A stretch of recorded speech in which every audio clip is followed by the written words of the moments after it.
আমার প্রিয় বন্ধুরা, আজ আমরা পরম পুরুষ শ্রীরামকৃষ্ণের মুখনিঃসৃত অমৃত বাণী ও কথা পাঠ করব। যদি আপনাদের ভালো লাগে তবে একটা লাইক, কমেন্ট ও সাবস্ক্রাইব করে দেবেন।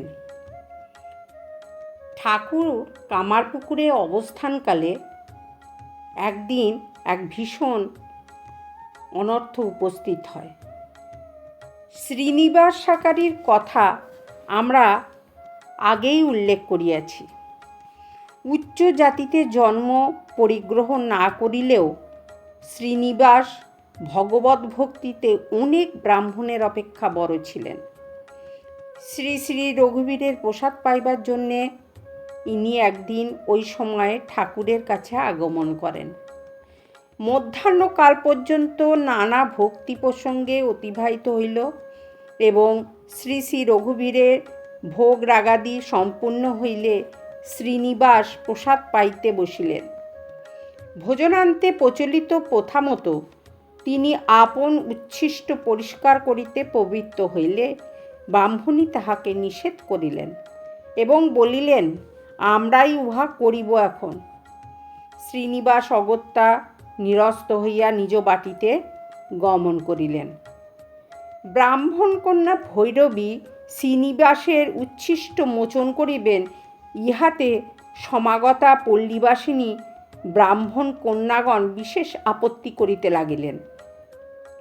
হৃদয় ব্রাহ্মণীকে ওই কার্যে বিরত হইতে বলিলেও তিনি তাহার কথা গ্রহণ করিলেন না। ফলে ব্রাহ্মণী ও হৃদয়ের মধ্যে তুমুল বিবাদ উপস্থিত হইল। তখন বাটির অন্য সকলে নানা অনুনয় বিনয় ব্রাহ্মণীকে ওই কার্য হইতে নিরস্ত করিয়া বিবাদ শান্ত করিলেন। অভিমানিনী ব্রাহ্মণী সেদিন নিরস্ত হইলেও অন্তরে ভীষণ আঘাত পাইলেন। ক্রোধের উপশম হইলে তিনি শান্তভাবে চিন্তা করিয়া আপন ভ্রম বুঝিতে পারিলেন এবং ভাবিলেন, এইখানে যখন ঐরূপ মতিভ্রম উপস্থিত হইতেছে তখন অতঃপর এইখানে তাহার আর অবস্থান করা শ্রেয় নহে। অনন্তর কয়েকদিন গত হইলে এক দিবস তিনি ভক্তি সহকারে বিবিধ পুষ্পমাল্য স্বহস্তে রচনা ও চন্দন চর্চিত করিয়া শ্রী গৌরাঙ্গ জ্ঞানে ঠাকুরকে মনোহর বেশে ভূষিত করিলেন এবং সর্বান্তকরণে ক্ষমা প্রার্থনা করিলেন। পরে সংযতা হইয়া মন প্রাণ ঈশ্বরে অর্পণপূর্বক কামারপুকুর পশ্চাতে রাখিয়া কাশীধামের পথ অবলম্বন করিলেন। প্রায় 7 মাস কাল নানাভাবে কামারপুকুরে অতিবাহিত করিয়া 1867 খ্রিস্টাব্দের অক্টোবর মাসে কিংবা নভেম্বর মাসে ঠাকুর পুনরায় দক্ষিণেশ্বরে প্রত্যাগমন করিলেন। মথুরনাথ এই সময় ভারতের উত্তর পশ্চিমাঞ্চলের পুণ্য তীর্থ সকল দর্শন করিতে অভিলাষী হইলেন। সস্ত্রীক মথুরবাবু ঠাকুরকে সঙ্গে যাবার জন্যে বিশেষভাবে অনুরোধ করিতে লাগিলেন।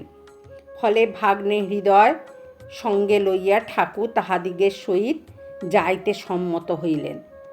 শুভ দিন আগত দেখিয়া মথুরবাবু ঠাকুর প্রমুখত সকলকে সঙ্গে লইয়া যাত্রা করিলেন। দিনটি ছিল সম্ভবত 1868 খ্রিস্টাব্দের 27 জানুয়ারি। দেওঘরে পৌঁছাইয়া বৈদ্যনাথজিকে দর্শন ও পূজাদি করিবার জন্য মথুরবাবু কয়েকদিন সেখানে অবস্থান করেন। এই স্থানের এক দরিদ্র পল্লী স্ত্রী পুরুষদিকে দুর্দশা দেখিয়া ঠাকুরের হৃদয় করুণায় বিগলিত হইল এবং মথুরবাবুকে জোর করিয়া বলিয়া তিনি তাহাদিগকে এক দিবস ভোজন ও প্রত্যেককে একখানি বস্ত্র প্রদান করিলেন। বৈদ্যনাথ হইতে শ্রীযুক্ত মথুর একেবারে কাশীধামে উপস্থিত হইলেন এবং কেদারঘাটের উপরে পাশাপাশি দুখানা বাটি ভাড়া করিলেন। নৌকাযোগে বারাণসী প্রবেশকাল হইতেই ঠাকুর ভাবনয়নে দেখিতে থাকেন। শিবপুরী বাস্তবিকই সুবর্ণে নির্মিত। যুগ যুগান্তর ধরিয়া সাধু ভক্তগণের কাঞ্চনতুল্য সমুজ্জ্বল অমূল্য হৃদয়ের ভাবরাশি স্তরে স্তরে পুঞ্জীকৃত ঘনীভূত হইয়া ইহার বর্তমান আকারে প্রকাশ। সেই জ্যোতির্ময় ভাবঘন মূর্তি ইহার নিত্যস্বরূপ, আর বাহিরে যাহা দেখা যায় সেটা তাহার ছায়া মাত্র।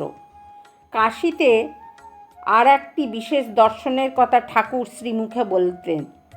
একদিন মথুর ঠাকুরকে সঙ্গে লয়ে বারাণসীর মণিকর্ণিকার পঞ্চতীর্থ দর্শন করতে গঙ্গাবক্ষে নৌকাযোগে গমন করেন।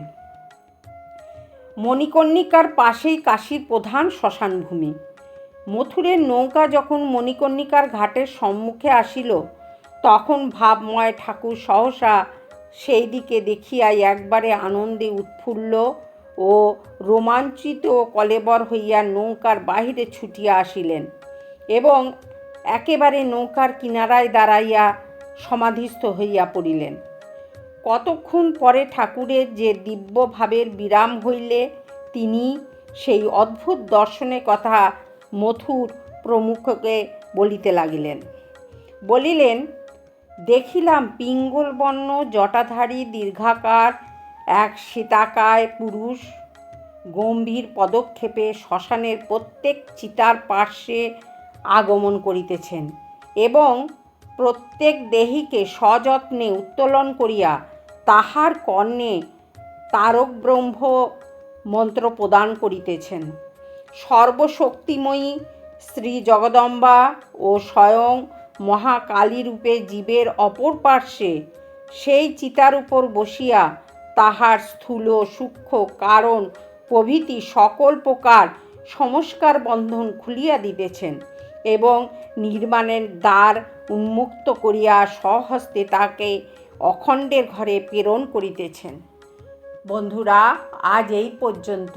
আবার আমরা আগামীকাল পড়ব। আপনারা শুনবেন, কিন্তু খুব ভালো লাগবে, মন প্রাণ আনন্দে পরিপূর্ণ হয়ে যাবে। জয় ঠাকুর, জয় মা, জয় স্বামীজি।